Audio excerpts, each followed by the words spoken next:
Hello. Sorry. Oh, you're good. All right. We will maybe give it 2 minutes to let people filter in, and then I will start. For now, we have a little poem on the screen that you can read. If you want to be here, we're going to do a very participatory kind of thing. If you don't feel like being heavily involved and talking with other people, then it's maybe not such a good idea. Thank you so much.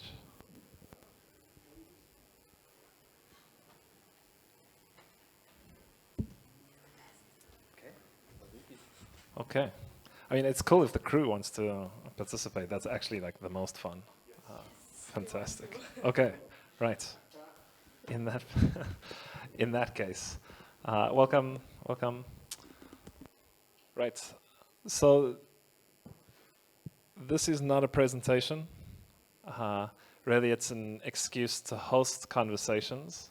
I really don't like the setup of having everybody in rows facing one direction and then one person on stage was like, I'm the authority and you need to listen to me, because this is antithetical to the technology that we actually build, which is peer-to-peer. And if we had to draw it, it would be some kind of circle. It would not be rows. So we are going to get into like small circles in a moment. Maybe let me say some words and then we'll like, because what we really want to do is like a participatory, get into your own circles of like 4 or 5 people, which we'll do in a moment, I promise. But in order to set that up, I do want to say some words, just to give you a sense of like who I am and where all of this stuff comes from. I have been doing like education, technical education in particular, for about a decade now, and I have some thoughts about how that should happen, as opposed to like presentations where I'm the person who's like the one who's knowledgeable and the authority, and you are the people who ought to be listening. That's very strange, because like particularly in these kinds of environments, in fact, it's the people in the audience who hold like much of the knowledge. It's not really the people on stage who are just pretending to know something and might have done like 1 or 2 things in their lives. So what we do is we host these dialogues, right? I will tell you a little bit about who we are, but the primary method that we're interested in when learning about any of the technologies that we're actually building in places like this is something called Socratic dialogue, right? So we get together in groups of 3 to 5 people in intimate settings to discuss topics that merge the technical and the personal, right? So for instance, trust, an amazing topic to dive into technically. You can talk endlessly about Byzantine fault tolerance, about pub/sub, about all sorts of technical methods of ensuring trust in distributed networks. You can also talk about what it feels like to have your trust broken. Where does it feel in the body? What was it like that time the girl crushed your heart, right? These things are equally valid. And in fact, when we allow for the space to talk about both of these rather different understandings of trust, and in fact, they have 2 different roots, right? The one is veritas. When we're building technical systems, we're interested in their verifiability.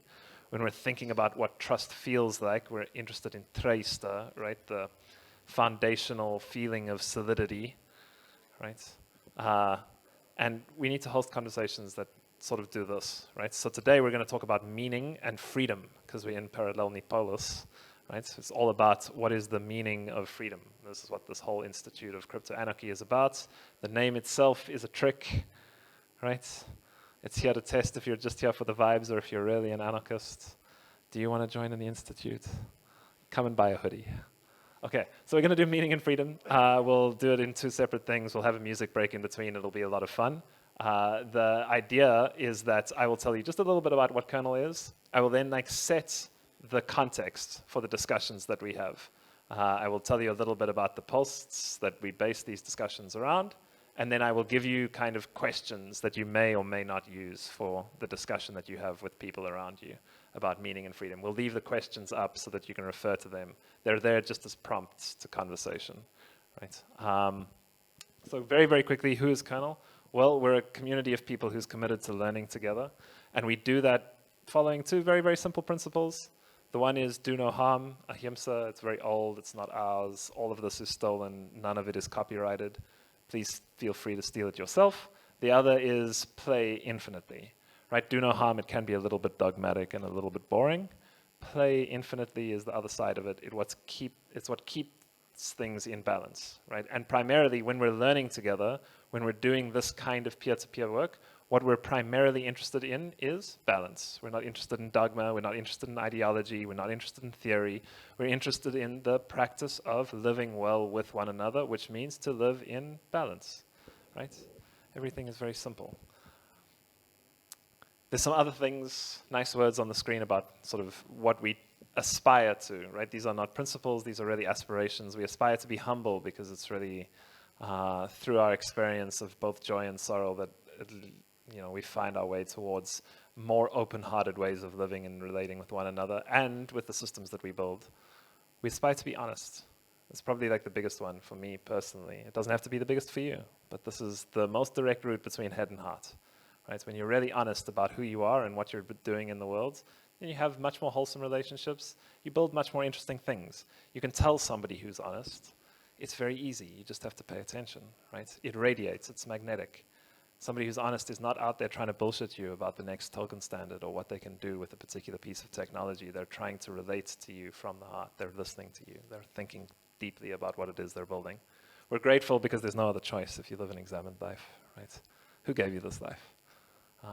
We intend to serve, and we're very patient, right? That's the other point. It's nice to have these kinds of conversations because it opens up the space. You don't have to feel like you have to learn something being crammed down your throat the whole time. You can just be with other people, which is like the easiest way to learn together, right? And to learn lessons that last a lifetime. Particularly like this, when you talk about blockchains, everybody's always going on about immutability, right? These things are going to be here for 7 generations or more. What does that mean in terms of the personal psychology that we apply to thinking about these tools and the work that we do with them, right?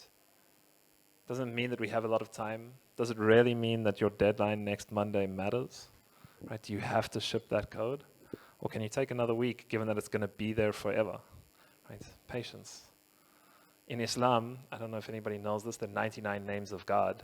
The last one, as-sabur, patience. Right? Why is it last on the list? A, because it takes a long-ass time to read the list, particularly if you're singing it.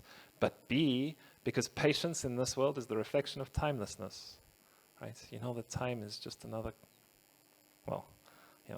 we can get into that in conversation. I've already said Socratic dialogue is what we're going to do here today. We're going to get into groups of 3 or 4. We're going to have conversations about meaning and freedom. And one other thing to say about kernel is that we operate in this place of tension and contradiction, right? Which is where all really fruitful dialogue actually takes place. We're not here to give each other cute one-line answers about what this stuff is, right? Like meaning and freedom are very, very deep and difficult topics. It's not like you're supposed to come up with the answers here. Just as kernel, we've been operating for a long time. We have no answers to these particular questions, which are implied on the screen. We love free and open educational environments. It's what we want. It's what we try to build. The syllabus that we use is there, and it's freely accessible to everyone. But in order to do that, we need to have these personalized and highly curated conversations.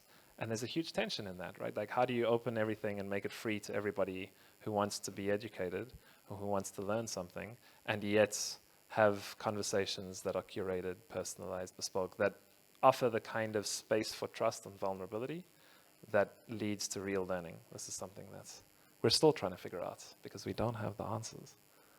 No one does. I hate to break it to you. Okay, so meaning, right? What is meaning? Where does it come from? Have you watched V for Vendetta? Because that's where that quote comes from. So I can tell you one thing at least, which is the source of a quote. Not much more about meaning, but words offer the means to meaning, and for those who will listen, the enunciation of truth. When the baton may be used in lieu of conversation, words offer the means to meaning, and for those who will listen, the enunciation of truth. So there is a whole post about this on kernel. I've pulled out just the most relevant aspects of it to kind of set the grounds for a discussion about like what is meaning and how is it generated, right? Like what is meaningful about the tools that we get to build with? Like, why are you here? What do you really care about? The deep why is really what we're after in these kinds of conversations. Why does it matter? Why spend time over a weekend in Prague when you could be somewhere else doing something else. Why be here?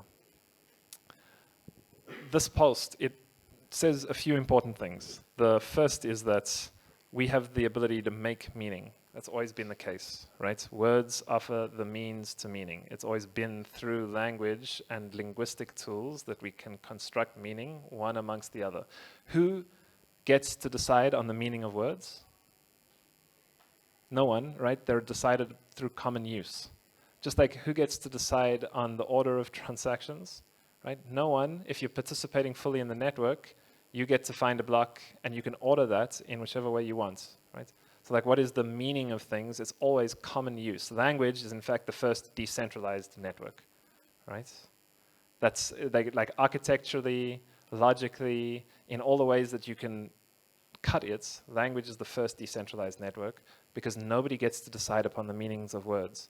The only counterexample that exists to this is the Immortals in France, which is a group of 24 people who do apparently get to decide upon the meanings of words, which is like another interesting historical twist, but it's not exactly true because there's still common usage in France which roots around that elite institution. The post also talks about GPG or PGP and Phil Zimmerman and the fact that the battle for meaning is no longer really conducted at the level of natural language, right? In fact, there's a really famous movie online that's called Good Copy, Bad Copy. It's kind of about PGP and encryption and cryptography in general. It makes the point that the documents in 2007, which was at the heart of the fight for liberty, was not some kind of declaration of independence or some particular national consensus. It was the 50 by 50 decryption key, the 50 by 50 matrix, which was the decryption key for Blu-ray, right? There's like, what matters when we think about the fact that language is always the means to meaning is that it has now migrated away from natural language and is a question of the functions you can get your language to execute, right? This is why it's so interesting to have a network, which is how meaning has always been established, but a network in which the language that is operating is deterministic and executable, right? It always produces the same thing over and over again, and like I can write code that runs itself, right? When I speak words, you have to interpret them. You interpret them based on your background, on your context, on your beliefs, on the way that you've been programmed by your culture and your religion and your sexuality and all of this kind of stuff. When I write code, it's compiled to binary and it produces a deterministic output. This is neither a good nor a bad thing, right? Ambiguity is really nice, it matters, it's what makes poetry meaningful. But it's also, when stripped from language, what makes code potentially powerful. The post itself also just talks a little bit about the word ether, which I think, that's ether, which in Homeric Greek, you know, there's like the 5 elements, earth, air, water, fire, and ether. Ether is often translated as quintessence, right? And it's about how our use of the 4 terrestrial elements interacts such that, the ether is the air of another realm, which nevertheless interacts with our own by virtue of the meaning we enact with the 4 terrestrial elements. And the last point that I want to make before throwing open the conversation is that the symbol for Ethereum, you can see it on the lights there, right, is the octahedron. It's also chosen for a very particular reason. The octahedron is the middle of the 5 platonic solids. You have the cube, the pyramid, the octahedron, the dodecahedron, the icosahedron. And as the middle solid, it's associated in modern metaphysics, and this was very conscious for the people who designed the logo, it's associated with the heart, with love, compassion, forgiveness, healing. Right, and it's a perfect mirror, right? So if you like cut it in any number of ways, you'll always find that the shape mirrors itself, which again was very conscious for the people who designed it because we are just mirrors for one another. So that's like the context in which meaning takes place. We make our own meaning. It's always been through words. Words are established through common use. Words, broadly defined, now means something kind of different because we can write code that is deterministic and executable. We can strip ambiguity from our language in contexts in which that is appropriate. What contexts are appropriate for that? Well, it depends. it depends on your heart, and it depends on the way in which you want to use the four terrestrial elements, the things which make up the matter of our lives, to enact what you believe to be quintessence. Right? So here are the questions. And it's at this stage now that we can maybe, if you would be so willing, if you can organize yourselves into groups of, I think 3 people, maybe 4. How many people do we have? 1, 2, 3, 4, 5, 6, 7, 8, 9, 10, 11, 12, 13. Okay, let's do three groups, 1 of 4, 2 of 4, and 1 of 5. So maybe we can have like a group over here. And feel free, like it would be lovely if you wanted to sit with people that you don't know. That would be even cooler. You don't have to, but please, like it would be really lovely if you come to the front. We'll organize just 3 circles.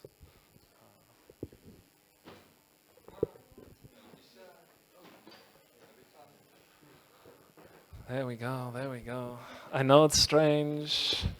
You're not used to this kind of thing. Oh my God, now we have to participate in presentations. What have we done to ourselves? Please come forward if you want to. Please, it'll be a lot of fun. I promise. I promise.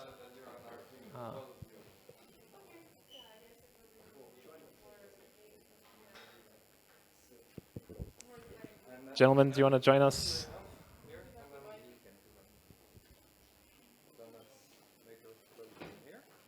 Perfect.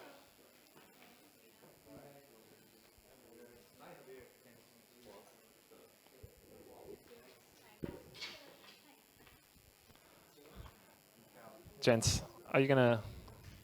Hello. Are you gonna join us, or are you gonna work? There's no pressure and there's no expectation. You're good. You're good. Okay.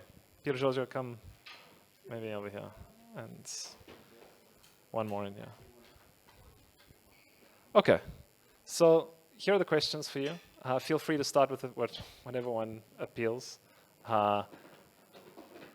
I kind of like the first 2. Like, what is your most meaningful experience, or like where is the place in your life that you're lacking meaning? Those generally tend to like be easier places to begin than some of the other ones.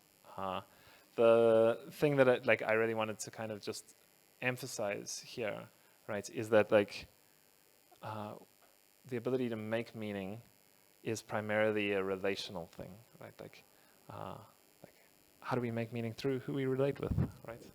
So yeah, I would love if you can start with like, what are your most meaningful experiments? Where are you lacking meaning? Those are like really good places to begin. And then hopefully I set a good enough context of like, there's also this whole like underlying thing of like cryptography, the way in which like code applies to how meaning might be made between people that you can also explore if you want. What does Ethereum mean to you? I don't know, right? And how do you enact that meaning? Like, what is it like? How do you use Ethereum such that it is meaningful? It's kind of interesting to think about. And maybe you don't, and that's fine. Okay, cool. So we'll have 20 minutes for this, and then we'll break. I'll play some music, probably through the microphone. Who knows how that's gonna go? And then, yeah, and then we will do another round with freedom. Okay. My Nina Simone musical interlude was not quite the same, but I highly recommend that song. It's so beautiful, and Nina was somebody who's really good to ask about freedom, because again, she brings a slightly different perspective from what you might hear in crypto generally. In particular, I loved the notion that freedom means no fear. So interesting. What does that really mean? What is no fear? What does it mean to live without fear? So, as per usual, there is a post in kernel about freedom. The idea, again, is not to provide answers. It's not like, this is what freedom is, now believe it, and you're no longer free to think anything else. It's like, hey, here are some interesting ideas about what freedom could mean. Use them as a springboard to conversation with other people, such that you can investigate together what freedom is in this moment right now for you. So, some of those things, and it's repeated twice because it's important, freedom is the ability to be conscious of the constraints within which you live. It's kind of a strange way of talking about it, isn't it? Isn't freedom like no boundaries, no constraints? Oh, maybe. If you think that, then investigate it in conversation. Some other suggestions that I have is that freedom is the simple combination of awareness and acceptance. It's here and now or not at all. Right? So this notion that like freedom will be achieved in some future state when we all have UBI or better governance or better leaders or the latest crypto tool that is going to make everything okay again. My suggestion is that that's probably a little bit misleading. This is because freedom is our conscious ability to decide which shared truths to trust. How do we decide which shared truths to trust? Well, it's based on how well encoded the protocols are that define what cheating is. In Bitcoin, it's very simple. You can't double spend a UTXO. That's what cheating is, which is why we are able to trust it to such a high degree. Very interesting. So that again, like meaning freedom is the ability that we have to choose our boundaries. Is it possible to live without boundaries? Are you boundless? Are you limitless? Did you take those drugs at the door? If you are, congratulations, please find me later. Right? Lived freedom is the conscious navigation of responsibility. Interesting, right? What is the link? Is there a link between freedom and responsibility? It's not something that we would necessarily think, particularly if you were raised in a Western democracy. Okay, and basically there's like two kinds of freedom hinted at here. There's freedom from and freedom to, right? So freedom from like egotistic ways of being, freedom to be who we really are. These are interesting ways of like diving into the topic if you want to have like means of exploring. And as per usual, here are the questions. You don't need to hear more from me. So what are you constrained by? It's a nice place to discuss freedom from, hopefully, I think. And how do you establish healthy boundaries? What shared truths make you feel free?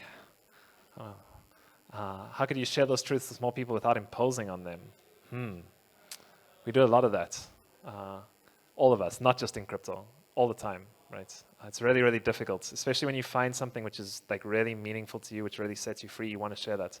I took LSD over the weekend, and I'm like, everybody ought to take acid. Holy shit, right? Like it's like the classic response when you have these like highly meaningful, high agency, like incredibly potent experiences, whether it's meditation, ecstatic dance, drugs, whatever. Then like your immediate reaction is like, wow, everybody should do this, right?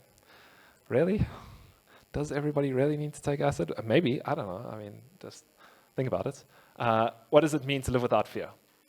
That's what Nina says, right? Nina says freedom means no fear. No fear. What does that mean? What does it mean to live a life without fear? So, yeah, well, we're going to have conversations about it now. And if you are just showing up, this is a participatory session where we're having conversations based on these questions. So if you would like to join, you're very, very welcome. We like small groups of like 3 to 4, maybe 5 people at most. We're going to be talking for the next half an hour based around these questions. And go. We'll make another circle over there if you guys would like to. Because five at most, if that's okay. Okay. Yeah. Sit, yeah, you can sit. Yes, sit there. That's fine. Yeah. Cool.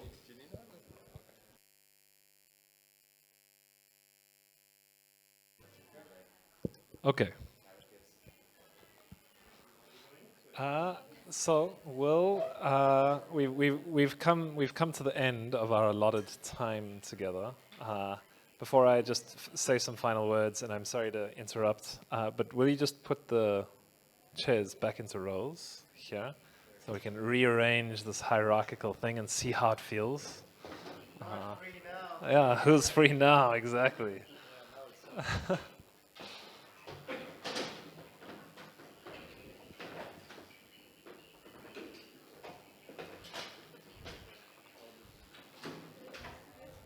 This is literally my favorite thing in the whole world is to get crypto people to make neat rows. It's the best.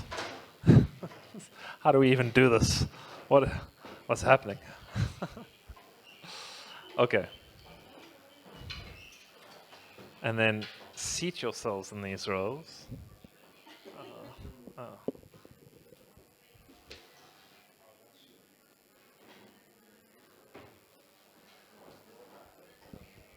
Okay. You can tell who's done this before. Okay. Okay. So first of all, thank you very much. Thank you for actually coming and talking to one another. I know that it's difficult, especially at the long day when you've been poured full with lots of other presentations. I really appreciate it. I want you to take a moment just to see how it feels to sit back like this and have to listen to me. It's interesting, right? It's interesting to notice these things because what all of this is actually about is about figuring out how can we facilitate each other better, right? How can we just facilitate space with one another better? We really, really, really do a terrible job of this, especially in crypto, when we use technologies that are all about peer-to-peer relationships, and then we forget the whole relationship part of the thing.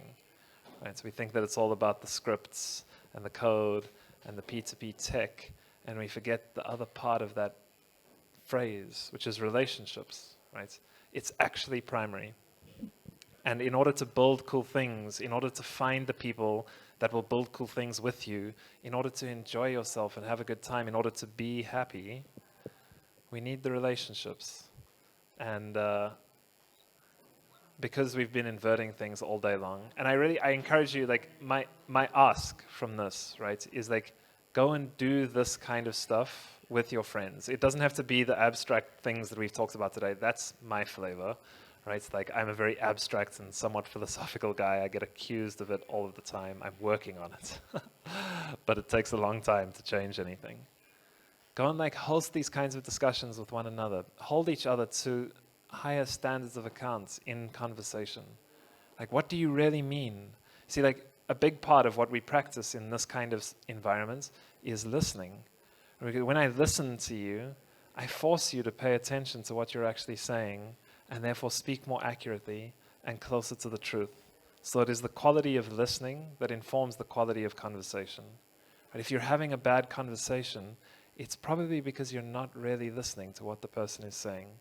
Right? We have these conversations where we only listen to one another insofar as we can pick out what the other person is saying that we know more about, so that we can put our more informed opinion on top of theirs. We have these vertical conversations that just get stacked ego upon ego until they fall into a pit of meaninglessness. Right? What we're actually looking for is horizontal conversations, where you can meet somebody at one of these events, and then you meet them in Barcelona or Paris, or wherever the hell the circus goes next, and you're like, hey, I really know you. You know, I see you. I know something about you that is like deeper than just, oh, you were pitching me Superfluid or whatever it is. Not to hate on Superfluid, sorry, they were talking before this and they were lovely. They're lovely people. I like but that's, you know, it's nice. It's nice to have those connections, because when the inevitable cycles come and the markets go up and there's lots more people, or the markets go down and we have two little circles in a room in parallel Nipolis, right? You still have the relationships that last. You still have the relationships that sustain you through those cycles. This is what really counts, right? This is why I'm still here. It's not because I have like some, you know, I am a little bit stubborn and masochistic, so I've been around for a long time. But also, I know cool people, right? And those cool people are still kind of here. And more cool people come all of the time. And some of them go, but some of them stay. And that's lovely. So these few words come from the Thanksgiving address of the Haudenosaunee Confederacy. So it's not mine to read, but it is very beautiful. They say it at the beginning of every day, the Thanksgiving address. Right? This is what Thanksgiving is actually about. Don't tell the Americans. Right? If you're American, I'm very sorry. Please forgive me. But yes, this is what Thanksgiving is actually about. It's our minds as one. Right? They go through the whole world. We start with the grandmothers, then the mothers, because it is a maternal line that keeps the great law of peace. We thank all the waters. We thank the fish. We thank the plants. We thank the trees. We thank the birds. We thank the animals. We thank one another. We apologize for all that we left out. And then we bring our minds together as one as we give thanks for the life that we get to share in relationship, right? It's so simple. It's just this interbeing. There's nothing complicated about it, nothing fancy. But when you really meet people who are in that, then you recognize that all that we're trying to do, it's not some body of theory. It's a living faith. It's a living faith not in God or somebody who's going to punish you and exist separate from you in the world. It's a living faith in one another, right? There is hope as long as the fellowship remains true. So, thank you so much. Thank you for this time together. Thank you for bringing your whole selves. I hope you build something cool in the hackathon, or just like hang around and have a lovely weekend, because that's also great. And just like carry whatever you can of like deep time with one another, of actually like meaningful conversation beyond just like the casual shilling that often goes on. Carry that into whatever spaces you can, and we'll, joyfully try and subvert some of the stuff that tends to go on, and have a good time with each other when we do it. Cool. Have a lovely evening.